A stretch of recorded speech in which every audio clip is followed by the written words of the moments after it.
मुंबई की सरजमीन पर बड़ी तादाद में मेरी आंखों के सामने मौजूद नौजवान साथियों, बुजुर्गों, मेरी माँओं और बहनों, बहुत दिन बाद आपसे मुलाकात हो रही है। मेरा ख्याल है आखिरी बार आपसे मुलाकात हुई थी जब मैं वर्षा जी के लिए आपके सामने दामन फैला के वोट मांगने आया था, और उसके बाद किसी प्रोग्राम में मुलाकात नहीं हुई आपसे। आज उसके बाद पहली बार हाजिर हुआ हूं।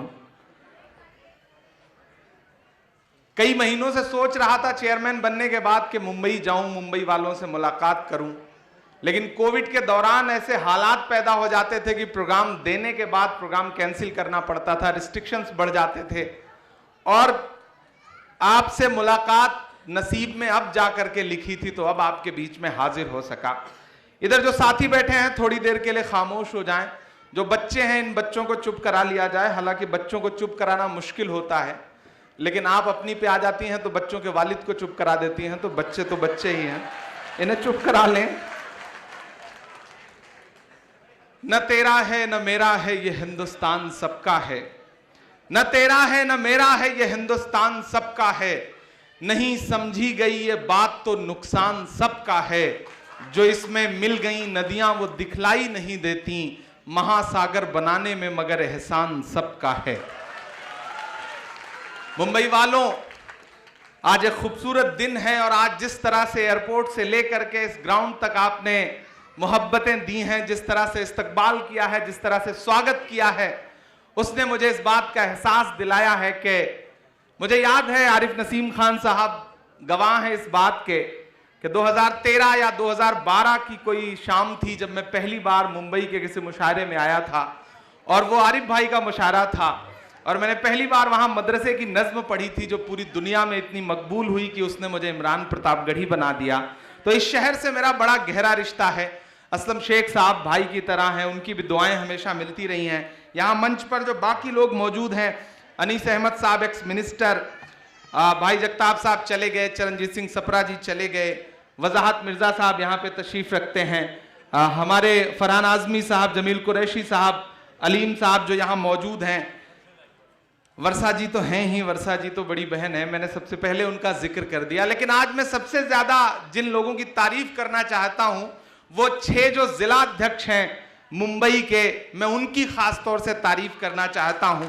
कयूम तंबोली साहब, आजम लेबाई साहब, फिरोज खान साहब, जोहेब साहब, सरवर खान और समीर अख्तर साहब, इन लोगों ने जिस तरह से आज माइनॉरिटी डिपार्टमेंट का जोश और जज्बा और ताकत दिखाई है, उससे मुझे एहसास हुआ है कि मुंबई का माइनॉरिटी डिपार्टमेंट देश के अच्छे माइनॉरिटी डिपार्टमेंट से, किसी भी प्रदेश के माइनॉरिटी डिपार्टमेंट से शानदार काम कर रहा है, इसमें कोई दो राय नहीं है। मैं इस बात के लिए आपकी तारीफ करता हूं। मंच पे जो बाकी साथी भी मौजूद हैं, मैं उनका भी शुक्रिया अदा करूंगा। इकबाल मेमन साहब, उमेर लकड़ावाला साहब, बाकी जो साथी हैं जिनका नाम छूट जाए वो मुझे माफ करेंगे। लेकिन आपसे थोड़ी देर गुफ्तगू करना चाहता हूं, क्योंकि आज आपसे एक सियासी इंसान बन के मुलाकात करने आया हूं। इससे पहले जब भी आता था तो बतौर शायर आता था, आप शायरी सुनते थे, और उसके बाद मैं भी आपकी तालियां समेट के वापस चला जाता था। लेकिन आज चूंकि जिम्मेदारी लेकर के आया हूं तो मेरा फर्ज बनता है कि आपसे थोड़ी देर गुफ्तगू करूं। हम आतिशे सोजा में भी हक बात कहेंगे, हम आतिशे सोजा में भी हक बात कहेंगे, कुंदन की तरह दहर में ताबिंदा रहेंगे। तारीख बताती है कि हर दौरे सितम में हम जिंदा थे, हम जिंदा हैं, हम जिंदा रहेंगे। मुंबई वालों, यकीनन 5 राज्यों के चुनाव हुए हैं, उनके नतीजे आए हैं, और नतीजों ने कहीं ना कहीं आप सबको मायूस किया है। मैं कल राहुल गांधी जी के पास बैठा था और मैंने उनसे बताया कि मैं मुंबई जा रहा हूं, कार्यक्रम है, तो उन्होंने कहा कि इतनी जल्दी, अभी तो चुनाव खत्म हुए थे, तुमने कार्यक्रम क्यों लगा लिया? तो मैंने उनसे कहा कि भैया ये वक्त जो है वो घर में बैठने का नहीं है, ये वक्त जो है वो सड़क पर उतर करके अपने कार्यकर्ताओं को एहसास दिलाने का है कि हार और जीत तो चलती रहेगी, लेकिन सबसे असल लड़ाई वो है जो सड़क पर खड़ी होकर के लड़ी जाती है। इन फासिस्ट ताकतों को यह एहसास दिलाना है कि मैं डरा नहीं, मैं झुका नहीं, कहीं छुप छुपा के खड़ा नहीं, जो डटे हुए हैं महाज पर मुझे उन सफों में तलाश कर, मैं लगातार खड़ा हूं। मैं लगातार लोगों के बीच में जा रहा हूं, चुनाव के नतीजे आए लेकिन हमने अपनी मेहनत में कोई कोर कसर नहीं छोड़ी। वर्षा जी यहां गवाह हैं, ये उत्तर प्रदेश में इन्होंने भी बहुत मेहनत की और इस मेहनत का मैं गवाह हूं और मेरी मेहनत की ये गवाह हैं कि उत्तर प्रदेश में मुझे पता था कि नतीजे लगभग वही होने जा रहे हैं क्योंकि उस तरह की तरंगें आ रही थी। लेकिन आप यकीन करें कि अकेले उत्तर प्रदेश में मैंने सबसे ज्यादा रैलियां की, 67 सभाएं मैंने अकेले की हैं। 38 दिन मैं घर से बाहर रहा, मुझे लगा कि नहीं, चाहे जितने वोट आए, हमारे प्रत्याशी कितनी भी कमजोरी या मजबूती से लड़ रहे हो, मेरा फर्ज बनता है कि मैं उनके साथ खड़ा नजर आऊं। मैं सिर्फ उत्तर प्रदेश में नहीं था, मुझे नसीम भाई, असलम शेख साहब दोनों लोग मिले, मुझे गोवा में भी मिले, मुझे पंजाब में भी साथी लोग मिले, मुझे मणिपुर में भी नजर आए, मुझे उत्तराखंड में भी नजर आए। मैंने देश में 80 से ज्यादा सभाएं की।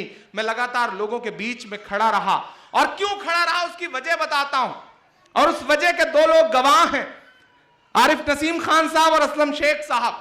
अभी पिछले दिनों ख्वाजा गरीब नवाज के दरबार में चादर जानी थी, राहुल गांधी जी उस चादर को रवाना करते हैं।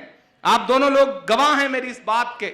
जब वो चादर रवाना कर रहे थे तो चादर रवाना करने के बाद वो सबसे नेताओं से बैठ के बात करने लगे। क्योंकि माइनॉरिटी डिपार्टमेंट के अध्यक्ष की हैसियत से वो मेरा काम था, वो मेरा फर्ज था।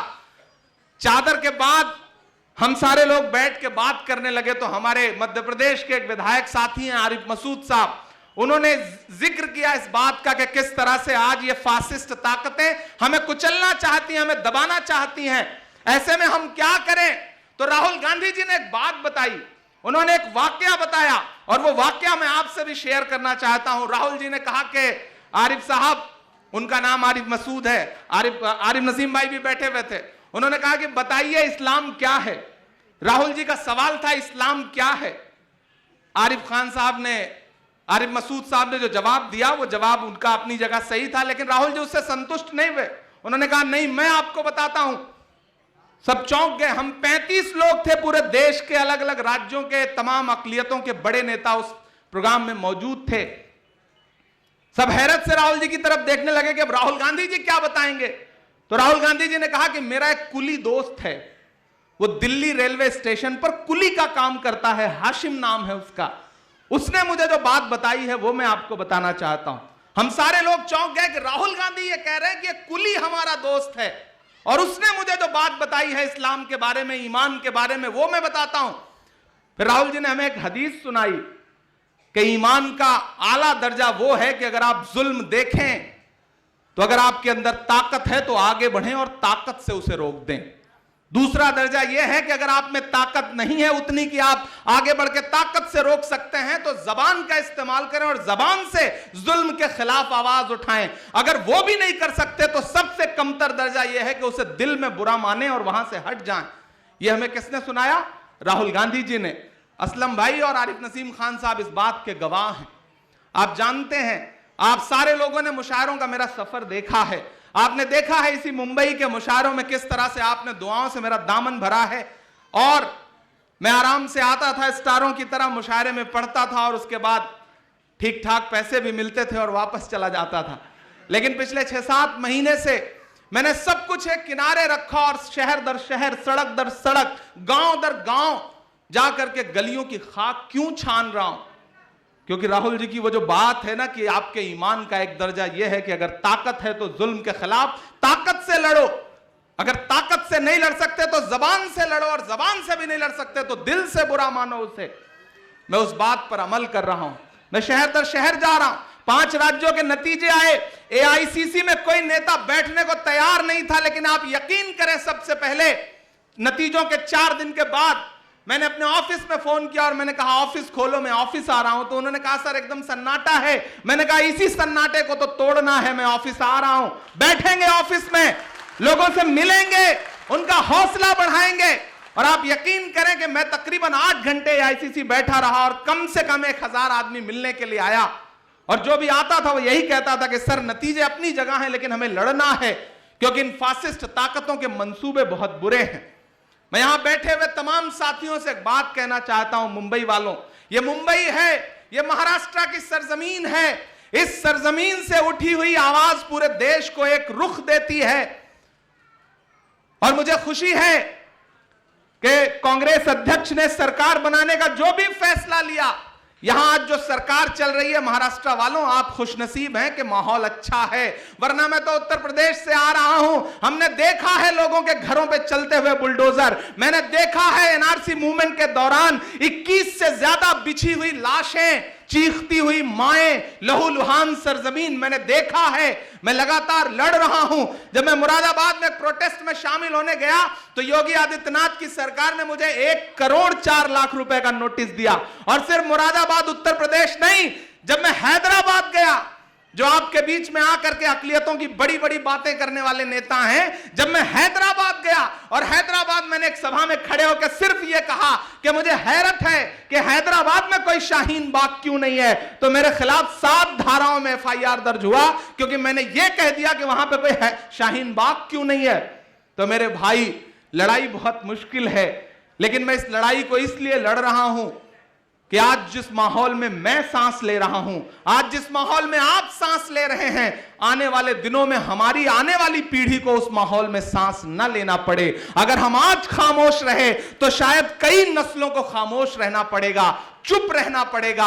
इसलिए मैं इस लड़ाई में आगे खड़ा हूं और मुझे खुशी है कि कांग्रेस अध्यक्ष सोनिया जी ने, बड़े भाई राहुल गांधी जी ने, प्रियंका गांधी जी ने मुझे एक जिम्मेदारी दी, मुझे माइनॉरिटी डिपार्टमेंट का नेशनल चेयरमैन बनाया। और मुझे खुशी है कि मुझे अच्छे साथी मिले हैं अलग अलग राज्यों में जो लगातार इस लड़ाई में साथ दे रहे हैं। और बब्बू साहब, हाजी बब्बू साहब, आप जब मुझसे मिलने आए तब भी मैंने आपको यकीन दिलाया, और आज भी आपसे यहां खड़ा होकर के कह रहा हूं कि माइनॉरिटी के इशू पर खुल के लड़िए। कांग्रेस आपका दामन कभी पकड़ेगी नहीं, बल्कि पीछे से आपका सपोर्ट करेगी, आपका साथ देगी, इसमें कोई दो राय नहीं है। यह गलत राय बनाई गई है, यह गलत परसेप्शन बनाया गया है कि कांग्रेस माइनॉरिटी के इशू पे बोलने से रोकती है। मैं गवाह हूं, पिछले 8 महीने से 7 महीने से मैं माइनॉरिटी डिपार्टमेंट का चेयरमैन हूं। आप याद करिए, असम में एक घटना हुई कि पुलिस की गोली से 2 लोग मारे गए, मैनुल हसन और एक और बंदा। और आप सबने वह तस्वीर देखी थी कि एक फोटो जर्नलिस्ट मैनुल की लाश पर कूद रहा था और पुलिस मौजूद थी। जब वो घटना हुई तो मैंने अपने साथियों से कहा, माइनॉरिटी डिपार्टमेंट के, यहां वाहिद साहब बैठे हैं, अहमद साहब बैठे हैं, शम्स हैं, फरहान हैं, मैंने इन सारे साथियों से कहा कि हमें वहां चलना चाहिए, असम चलना चाहिए। तो मेरे कुछ पुराने साथियों ने कहा कि इमरान साहब इतनी तेजी अच्छी नहीं है, इस तरह खुल के नहीं आना चाहिए। मैंने कहा मैं सियासत में इसलिए नहीं आया हूं कि मैं अपनी जबान सिल लूं, मैं सियासत में इसलिए आया हूं ताकि आगे बढ़कर के अपने लोगों के लिए लड़ सकूं। मैं जाऊंगा और मुझे खुशी है कि मेरे पूरे डिपार्टमेंट के साथी मेरे साथ असम गए। हम असम गए, उन 2 परिवारों के पास गए, और आप यकीन करें जब हम वहां गए तो हमने देखा कि 1000 से ज्यादा लोगों के घर उजाड़े गए थे और वो कैंपों में रह रहे थे। और अल्लाह गवाह है कि शायद ही किसी के पैर में चप्पल रही हो, पहनने के कपड़े नहीं थे। और हमारे विभाग ने जाकर के उन दोनों परिवारों से मुलाकात की, हमारी जो हैसियत थी हमने उनको आर्थिक मदद भी की। और जब मैं वहां से लौटा तो मैं राहुल गांधी जी से मिला तो राहुल गांधी जी ने कहा कि असम गए थे। मैंने कहा जी भैया मैं असम गया था। बोले तुमने बहुत अच्छा काम किया, इसी तरह से कहीं भी कोई मुद्दा हो तुम खड़े रहो, मैं तुम्हारे साथ खड़ा हूं। यह है कांग्रेस। एक अलग तरह का परसेप्शन आपके बीच में बनाया जाता है कि नहीं, कांग्रेस अकलियत के मुद्दों पे बोलने से रोकती है। मैं कांग्रेस में हूं, आजम खान समाजवादी पार्टी में है। चुनाव से पहले जब जौहर यूनिवर्सिटी पे बुलडोजर चलने की नौबत आई थी, अखिलेश यादव तक उनकी तरफ झांक कर नहीं देख रहे थे। मैं पहला आदमी हूं जो आजम खान के घर दूसरी पार्टी में होने के बावजूद गया। मैं उनकी अहलिया से मिला और मैंने उनसे कहा कि मैं जौहर यूनिवर्सिटी के साथ खड़ा हूं, मेरा पूरा डिपार्टमेंट आपके साथ खड़ा है, आपको जहां जरूरत लगे मैं आपके साथ हूं। और मैंने मीडिया में जब इंटरव्यू दिया तो अगले दिन मजबूर होकर के अखिलेश यादव जी को आजम खान के घर जाना पड़ा। और जब मैं लौट के आया तो उस जिले की कांग्रेस की नेता ने प्रियंका जी को फोन किया और उन्होंने कहा कि इमरान साहब ने गलत किया, आजम खान की हिमायत में आए थे, हम तो आजम खान के खिलाफ लड़ रहे हैं। 3-4 दिन बाद जब मेरी प्रियंका जी से मुलाकात हुई तो प्रियंका जी ने कहा कि आजम साहब के घर गए थे। मैंने कहा हाँ दीदी गया था। उन्होंने कहा हाँ मुझे फोन आया था। मैंने कहा फोन आया रहा होगा। बोली तुमने बहुत अच्छा काम किया। जहां भी इस तरह का मसला आए पार्टी मत देखना, जुल्म के खिलाफ अगर किसी दूसरी पार्टी में भी कोई इंसान है और उस पर जुल्म हो रहा है तो वहां जाकर के खड़े हो जाना। मैं तुम्हारे साथ खड़ी हूं। ये गलत परसेप्शन आपको बनाया गया है। आपको बताया गया है कि कांग्रेस अकलियत के मुद्दों पर बोलने से जबान पकड़ती है। यहां अलीम मौजूद हैं। आप सबको याद होगा कि इंदौर में एक चूड़ी वाले का मामला हुआ था। चूड़ी वाले का मामला हुआ था। एक चूड़ी वाले को चूड़ी पहनाने के नाम पर आरएसएस के लोगों ने पीटा और अगले दिन मध्य प्रदेश के गृह मंत्री ने उसके खिलाफ कई धाराएं लगा करके उसे जेल भिजवा दिया। पहली बार ऐसा हुआ कि माइनॉरिटी डिपार्टमेंट के चीफ की हैसियत से मैंने उस समय जो वहां पे चेयरमैन थे उनको फोन किया और अलीम साहब मेरे पास आते थे और ये कहते थे कि मैं चेयरमैन बनना चाहता हूं। मैंने इनको फोन किया, मैंने कहा चेयरमैन बनना चाहते हैं तो जाइए और तस्लीम चूड़ी वाले के साथ खड़े होइए, उसकी जमानत कराइए, उसे बाहर निकाल के ले आइए। अगर आपने यह काम किया तो मैं पहला आदमी होऊंगा जो चेयरमैन बनाने के लिए आपकी सिफारिश करूंगा। और मुझे खुशी है कि तस्लीम चूड़ी वाले के केस में अलीम साहब आगे बढ़े और इन्होंने उसकी जमानत कराई, चूंकि ये खुद एडवोकेट हैं।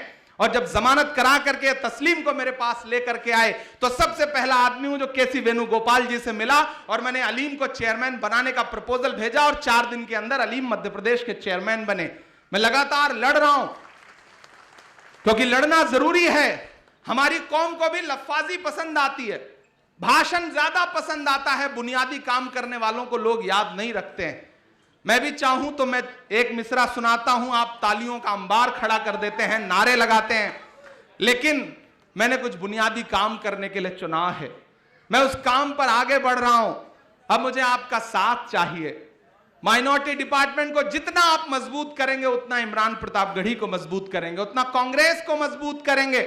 मेरे भाई, आज तमाम लोग आ गए हैं अकलियतों को यह समझाने के लिए कि नहीं कांग्रेस के साथ नहीं, यहां वहां। कांग्रेस ने क्या किया है आपके लिए? मैं बताता हूं कांग्रेस ने क्या किया है आपके लिए। जो आपसे ये कहते हैं कि कांग्रेस ने आपसे के लिए क्या किया है, उनसे कहिए वो कांग्रेस ही थी जिसने डॉक्टर जाकिर हुसैन को इस देश का राष्ट्रपति बनाया। वो कांग्रेस ही थी जिसने फखरुद्दीन अली अहमद साहब को इस देश का राष्ट्रपति बनाया। वो कांग्रेस ही थी जिसने मौलाना आजाद साहब को इस देश का पहला शिक्षा मंत्री बनाया। वो कांग्रेस ही थी जिसने आगे बढ़कर के रफी अहमद किदवई साहब को इस देश का कृषि मंत्री बनाया। वो कांग्रेस ही थी जिसने आगे बढ़कर के सलमान खुर्शीद साहब के वालिद खुर्शीद साहब को इस देश का पहला विदेश मंत्री बनाया। वो कांग्रेस ही है जिसने असम में सैयदा अनवरा तैमूर को असम का मुख्यमंत्री बनाया। वो कांग्रेस ही है जिसने बरकतुल्ला साहब को राजस्थान का मुख्यमंत्री बनाया। वो कांग्रेस ही है जिसने अब्दुल गफूर साहब को बिहार का मुख्यमंत्री बनाया। वो कांग्रेस ही है जिसने गुलाम नबी आजाद साहब को कश्मीर का मुख्यमंत्री बनाया। और तो और वो कांग्रेस ही है जिसने अब्दुल रहमान अंतुले को महाराष्ट्र का भी मुख्यमंत्री बनाया। मेरे भाई, जो आपसे ये सवाल करते हैं कि कांग्रेस ने आपको क्या दिया है, उन्हें बताइए कि कांग्रेस ने अकलियतों को बहुत कुछ दिया है। आज प्रोपेगेंडा खड़ा किया जाता है, एक पूरी टीम तैयार है जो मुसलसल आपके बीच में आकर के ये कहती है कि आखिर कांग्रेस ने क्या दिया है। उनका जवाब दीजिए, उन्हें बताइए और माइनॉरिटी डिपार्टमेंट को मजबूत करिए। एक शिकायत हर जगह जाने पे आती है कि माइनॉरिटी डिपार्टमेंट को अहमियत नहीं दी जाती, उनको हिस्सेदारी नहीं दी जाती। मेरे भाई, मैं दिल्ली में आपका वकील बन के बैठा हूं। आप अपनी शिकायतें लेके आइए, पहले अपने राज्य में लड़िए, फिर शिकायत लेकर के आइए। मुझे अपनी सरकारों के खिलाफ भी लड़ना पड़ेगा। जहां हमारी सरकारें हैं और जहां सरकारें नहीं हैं, तो मैं पहला आदमी होऊंगा जो इस बात की परवाह नहीं करूंगा कि मेरा पद रहेगा या नहीं रहेगा। मैं सबसे पहले आपके मसले पर खड़ा नजर आऊंगा, लड़ता नजर आऊंगा। इन 8 महीनों में हमारे डिपार्टमेंट ने जो सबसे बड़ा काम किया, आप मॉब लिंचिंग की बातें करते हैं, देखते हैं कि लोग पीट पीट करके मार दिए जाते हैं। जब हम झारखंड गए, हमने झारखंड का पहला दौरा किया, तो हम लोग मुख्यमंत्री से मिलने गए हेमंत सोरेन साहब से। तो उन्होंने कहा, इमरान साहब आप आए हैं, बताइए हम क्या कर सकते हैं। हमने कहा, मैं आपसे कुछ और नहीं मांगने आया हूं, बस एक चीज मांगने आया हूं कि मॉब लिंचिंग के खिलाफ झारखंड में कड़ा कानून बना दीजिए और उसे विधानसभा से पास कर दीजिए। और आपको जान के खुशी होगी कि मेरे आने के 1 महीने के अंदर, लौट के आने के 1 महीने के अंदर झारखंड विधानसभा में मॉब लिंचिंग के खिलाफ ऐसा कानून पास हुआ है कि वो राज्यपाल के यहां से स्वीकृत होकर के आ गया तो शायद किसी की हिम्मत नहीं पड़ेगी कि किसी को सड़क पर चलते हुए पीट करके मार सके।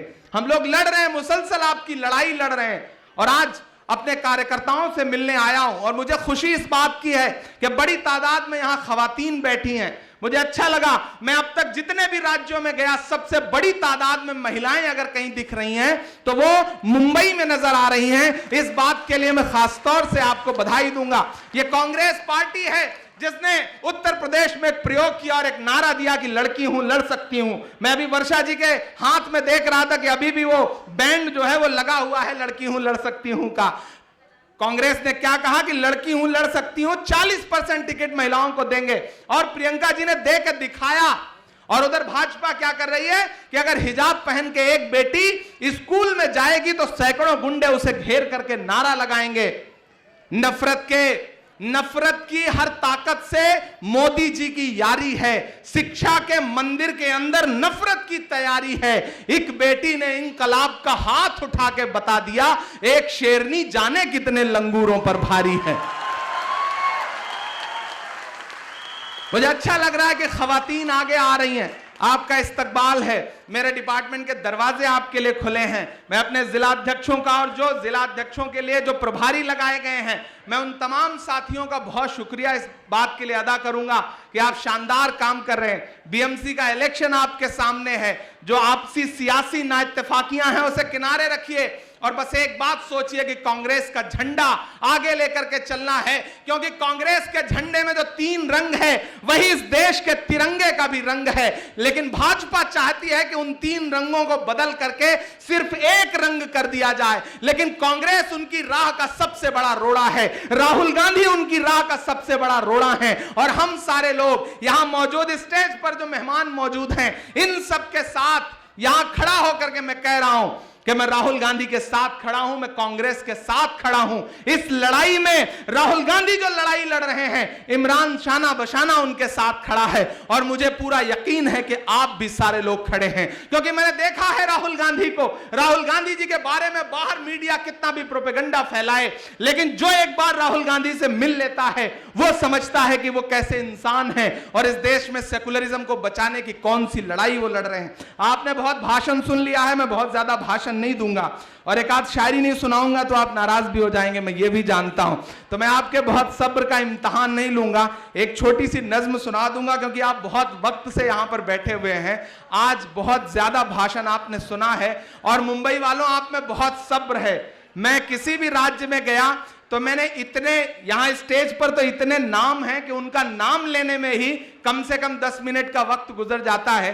तभी असलम भाई कह रहे थे तो मैं असलम भाई से ये बात कह भी रहा था कि अगली बार ये प्रोग्राम 2 दिन रखा जाए, एक दिन सिर्फ नाम लिया जाए और एक दिन सिर्फ भाषण दिया जाए, तभी कार्यक्रम हो सकता है, वरना इतनी बड़ी भीड़ रहती है। लेकिन यही ताकत भी है कांग्रेस पार्टी की कि सारे लोग मिलजुल करके बैठे हैं, लड़ रहे हैं इस लड़ाई को। मैं पहले तो 4 मिसरे पढ़ता हूं, फिर उसके बाद एक छोटी सी नज्म आपको सुना दूंगा कि खौफ नहीं जिसे मुरझाने का, मैं उस गुल के साथ खड़ा हूं। आप थके तो नहीं है? आप थके तो नहीं है? माइक थोड़ा सा बेहतर कर दें अगर कर सके तो। खौफ नहीं जिसे मुरझाने का, मैं उस गुल के साथ खड़ा हूं। खौफ नहीं जिसे मुरझाने का, मैं उस गुल के साथ खड़ा हूं। कैसा भी दौर आए लेकिन मैं राहुल के साथ खड़ा हूं। कैसा भी दौर आए लेकिन मैं राहुल के साथ खड़ा हूं। खौफ नहीं जिसे मुरझाने का, मैं उस गुल के साथ खड़ा हूं। कैसा भी दौर आए लेकिन मैं राहुल के साथ खड़ा हूं। कल भी खुल के साथ खड़ा था, आज भी खुल के साथ खड़ा हूं। कैसा भी दौर आए, लेकिन मैं राहुल के साथ खड़ा हूं। खौफ नहीं जिसे मुरझाने का, मैं उस गुल के साथ खड़ा हूं। मुंबई वालों, कई बार आया हूं, बहुत कुछ आपने सुना है, बहुत सारी चीजें हैं जो सुनना चाहते हैं, कई सारे लोगों के मैसेजेस हैं, लेकिन आज हालात ऐसे हैं कि यकीनन मैं उत्तर प्रदेश से आ रहा हूं, दिल्ली से आ रहा हूं। आप समझ सकते हैं जो 5 राज्यों के नतीजे हैं। जब आपका दिल टूटा हुआ है तो हम कितना टूटा हुआ दिल लेकर के आए होंगे, क्योंकि हमने तो जमीन पे उतर के मेहनत की है। ऐसे ऐसे हालात भी आए कि हम एक दिन एक सभा करके हेलीकॉप्टर से टेक ऑफ किया हम लोगों ने। अहमद भी मेरे साथ हेलीकॉप्टर में बैठा हुआ था, और जब हम ऊपर टेक ऑफ कर गए तो गेट खुल गया हेलीकॉप्टर का ऊपर। आप अंदाजा लगाइए कि 40 मिनट जो लैंडिंग का टाइम था, वो 40 मिनट कैसे गुजरे होंगे। तो हम तो उस महाज से लड़ करके आए हैं, लौट करके आए हैं। यकीनन ये एक मुश्किल दौर है, एक ऐसा दौर है जब सरकार के मंसूबे बहुत खतरनाक हैं, और उस खतरनाक मंसूबे को आप महाराष्ट्र में भी देख रहे हैं कि महाराष्ट्र की एक चलती फिरती सरकार को किस तरह से डैमेज करने की कोशिश की जा रही है, किस तरह से महाराष्ट्र को अस्थिर करने की कोशिश की जा रही है। लेकिन सलाम है महाराष्ट्र वालों, आपको मुंबई वालों, कि दिल्ली में बैठा हुआ चाणक्य कितना भी बड़ा चाणक्य बने, लेकिन उसकी सारी चाणक्य ही मुंबई में आकर के फेल हो जाती है। यहां उनका कोई जादू नहीं चल पाता। आप सारे लोग ये एहसास दिला देते हैं कि नहीं, मुंबई मुंबई है, महाराष्ट्र महाराष्ट्र है। मेरे भाई, इस देश को कुल मिलाकर के 4 लोग चला रहे हैं, 4 लोग चला रहे हैं। 2 खरीद रहे हैं, 2 बेच रहे हैं, और चारों गुजरात से हैं। आप बहुत समझदार लोग हैं, मैं नाम नहीं लूंगा, नहीं आप जान जाएंगे कि मैं नरेंद्र मोदी जी, अमित शाह जी, अंबानी जी और अडानी जी की बात कर रहा हूं। और आप देख रहे हैं पिछले 4-5 दिन से हर दिन 80 पैसे प्रतिदिन तेल का दाम बढ़ रहा है, हर दिन 80 पैसे। और मुझे लगता है कि आने वाले 20 दिन तक ये हर दिन 80 पैसे बढ़ता रहेगा। तो ये जो 80-20 का मामला है, शायद इसी की बात योगी जी चुनाव में कर रहे थे कि चुनाव 80-20 का है। हर दिन 80 पैसा बढ़ता रहेगा तेल का दाम, और जब तक आपका तेल नहीं निचोड़ लेंगे, अपना पूरा हेलीकॉप्टर का खर्चा नहीं वसूल लेंगे, तब तक तेल के दाम इसी तरह वो बढ़ाए रखेंगे। लेकिन लड़ना तो है, क्योंकि खामोश बैठने से काम नहीं चलेगा। आप वो लोग हैं जिनके अजदाद ने, जिनके पुरखों ने आपसे ज्यादा मुश्किल वक्त देखा है, ज्यादा बड़ी लड़ाई लड़ी है। तो मैं आपके बीच में खड़ा हूं, और हौसले की बात करते हुए एक बहुत छोटी सी नज्म आपको सुनाता हूं कि एक बुरा दौर आया है, टल जाएगा। एक बुरा दौर आया है, टल जाएगा। वक्त का क्या है, एक दिन बदल जाएगा। एक बुरा दौर आया है, टल जाएगा। वक्त का क्या है, एक दिन बदल जाएगा। कि वक्त की नाब्ज पर हाथ रखे रहो। एक नेता शायद अपने लोगों से, अपने चाहने वालों से, अपने भाइयों से शायद यही कह सकता है कि वक्त की नाब्ज पर हाथ रखे रहो, और दुआओं को भी साथ रखे रहो।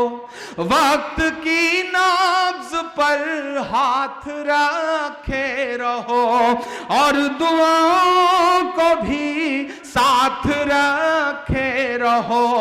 अपने बच्चों में तालीम पैदा करो, अपने बच्चों में तालीम पैदा करो, और काबू में जज्बात रखे रहो। रब की रहमत पे हर पल भरोसा रखो, रब की रहमत पे हर पल भरोसा रखो, लड़खड़ाया कदम भी संभल जाएगा, एक बुरा दौर आया है टल जाएगा, वक्त का क्या है ये भी बदल जाएगा। यहां बहुत सारे लोग हैं मेरा ख्याल है जो उत्तर भारत के होंगे। आप सारे लोग जो उत्तर प्रदेश, बिहार और तमाम सूबों से आते हैं, मुझे पता है आप उन सूबों के अपने लोगों के जब हालात देखते होंगे सियासी, तो आपको दुख जरूर होता होगा। लेकिन मैं आपसे इतना कहना चाह रहा हूं और मुंबई में खड़ा होकर के पूरे मुल्क के अकलियत के लोगों से यह कहना चाहता हूं कि अपनी किस्मत का रोना तो रोना नहीं, अपनी किस्मत का रोना तो रोना नहीं, अपने अश्कों से दामन भिगोना नहीं, नफरत एक दिन हार ही जाएंगी, नफरत एक दिन हार ही जाएंगी, रब की रहमत से मायूस होना नहीं, दिल में ईमान की शम्मा जला कर रखो, दिल में ईमान की शम्मा जला कर रखो, वरना कोई अंधेरा निगल